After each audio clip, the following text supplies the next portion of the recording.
बुलेटिनच्या सुरुवातीलाच बातमी आहे नाशिकमधून। नाशिकमध्ये सध्या शरदचंद्र पवार गटाचा मोर्चा सध्या सुरू आहे। शेतकरी प्रश्नांवरती शरद पवार गटाकडून हा मोर्चा काढण्यात येतोय। सुप्रिया सुळेंसोबत अनेक राष्ट्रवादी शरदचंद्र पवार पक्षाचे कार्यकर्ते सुद्धा आणि पदाधिकारी सुद्धा या मोर्चामध्ये आता सहभागी झालेले आहेत। सरकारविरोधात जोरदार घोषणाबाजी, शेतकऱ्यांच्या मुद्द्यांवरती आता हा मोर्चा जो आहे तो आता नाशकांमधून निघालेला आहे।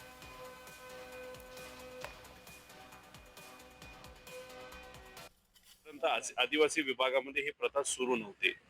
आता 2025 पासून ती सुरू करण्याचा प्रयत्न हा सरकारकडनं झाला आणि त्याच्याच विरोधात हे सर्व जे काही आदिवासी भागामध्ये काम करणारे युवा आहेत ते विरोधात इथं आंदोलन करत आहेत। किती दिवसापासून आंदोलन करत आहेत तर 70 दिवस ते आंदोलन करत आहेत। अनेक सामाजिक लोकांनी त्यांना पाठबळ दिलंय, पाठिंबा दिलाय। सुनीलराव भुसारा इथे आहेत। त्यामुळे ह्या सगळ्यांचं म्हणणं आहे की आदिवासी विभागामध्ये कॉन्ट्रॅक्टीकरण आलं नाही पाहिजे, यासाठी आम्ही हे आंदोलन करत आहोत। शेतकऱ्यांच्या प्रश्नांवरती आता सरकारचं लक्ष वेधण्यासाठी शरदचंद्र पवार पक्षाने आता ही मोर्चाची हाक दिली आहे।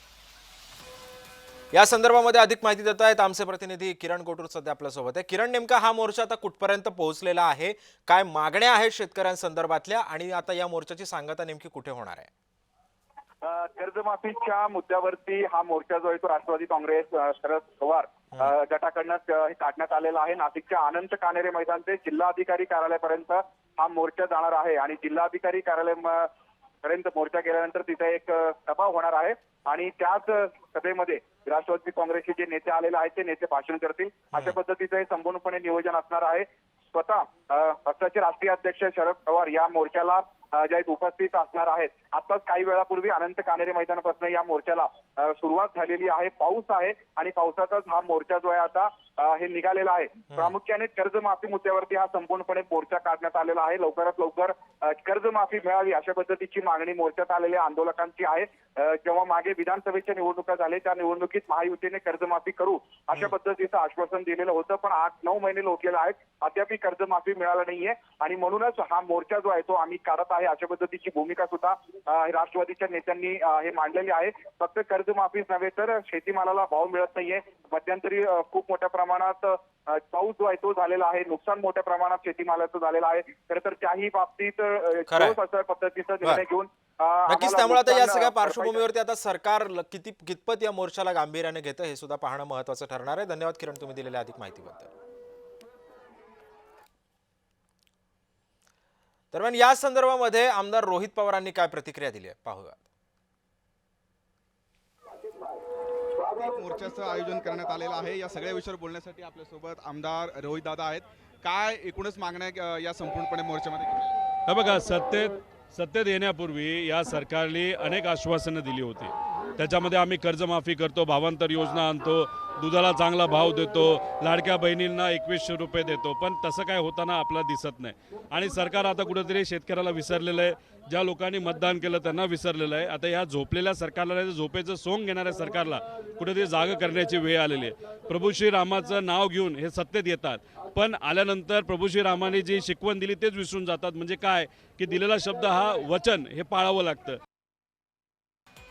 नाशिकमध्ये सध्या शरद पवार गटाचा मोर्चा सध्या सुरू झालेला आहे। शेतकऱ्यांच्या प्रश्नांवरती शरद पवार गटाकडून मोर्चाचं आयोजन करण्यात आलेलं आहे आणि सध्या अनेक राष्ट्रवादी शरदचंद्र पवार पक्षाचे नेते सुद्धा या मोर्चामध्ये सहभागी झालेले आहेत। शेतकऱ्यांच्या प्रश्नांवरती शरद पवार गटाकडून हा मोर्चा काढण्यात आलेला आहे।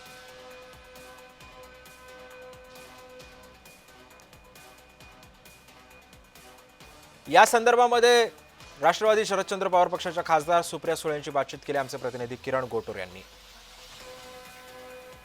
नाशिकमध्ये एकूणच कर्जमाफीच्या मुद्द्यावरती एक मोर्चाचं जे आयोजन करण्यात आलेलं आहे। आपल्या सोबत खासदार आहेत सुप्रियाताई सुळे। आज एक मोर्चा आहे, गेल्या अनेक दिवसांपासून कर्जमाफीची मागणी होते। आपण आज खरं तर जे आहेत याच मुद्द्यावरती मोर्चा काढतो। सरसकट कर्जमाफी याची तातडीची गरज आहे। आजच तुम्ही नाशिकमध्येच आहात, जर सकाळचं वर्तमानपत्र पाहिलं असेल तर नाशिकच्या शेतकऱ्यांनी बँक त्यांना सहकार्य करत नाही म्हणून त्यांनी काळे झेंडे त्यांच्या शेतीमध्ये लावलेत। हे कधीच पाहिलेलं नाही आम्ही, हे पहिल्यांदा या देशाच्या इतिहासात होत असेल। त्यामुळे प्रचंड अस्वस्थ झालेला शेतकरी आहे, मोठ्या संख्येने आत्महत्या होत आहेत. तिथे जलजीवन मिशनच्या कामाच्या आत्महत्या होत आहेत. त्यामुळे आणि शिक्षकांच्याही आत्महत्या राज्यात पाहिलेल्या आहेत. त्यामुळे आर्थिक परिस्थिती तर कोलमडली आहेतच, पण अतिशय असंवेदनशील हे सरकार आहे. ते गेल्या अनेक महिन्यांपासून खरं तर कर्जमाफीच्या मुद्द्यावरती वेगवेगळे संघटना आहेत हे आक्रमक झालेले आहेत. मंत्री म्हणतात की वेळेवरती कर्जमाफी देऊ. यही समय है, सही समय है. हे त्यांचीच टॅगलाईन आहे ना. मग हीच ती वेळ आहे सरसकट कर्जमाफी करायची आणि तातडीने राज्यात ओढला दुष्काळ हा जाहीर झाला पाहिजे. आपण आज हे मोर्चा काढतोय, मोर्चाच्या माध्यमातून काही मुख्यमंत्र्यांना काही अल्टिमेटम किंवा सरसकट कर्जमाफी, सरसकट कर्जमाफी दिलीच पाहिजे आणि हमी भाव प्रत्येक शेतकऱ्याला त्याच्या कष्टाशी, काळ्या मातीशी इमान राखणाऱ्या शेतकरी जो तुमचा आणि माझा अन्नदाता आहे त्याला न्याय मिळाला पाहिजे. एकूणच या सगळ्या मुद्द्यांवरती आज मोर्चात काढण्यात येत आहे. लवकरात लवकर एकूणच कर्जमाफी मिळावी अशा पद्धतीची मागणी आहे. त्यामुळे या सगळ्या मोर्चानंतर सरकारकडून काय एकूणच ज्या प्रतिक्रिया येतात हे बघणं महत्त्वाचं असणार आहे. किरण गोटूर, जय महाराष्ट्र न्यूज, नाशिक.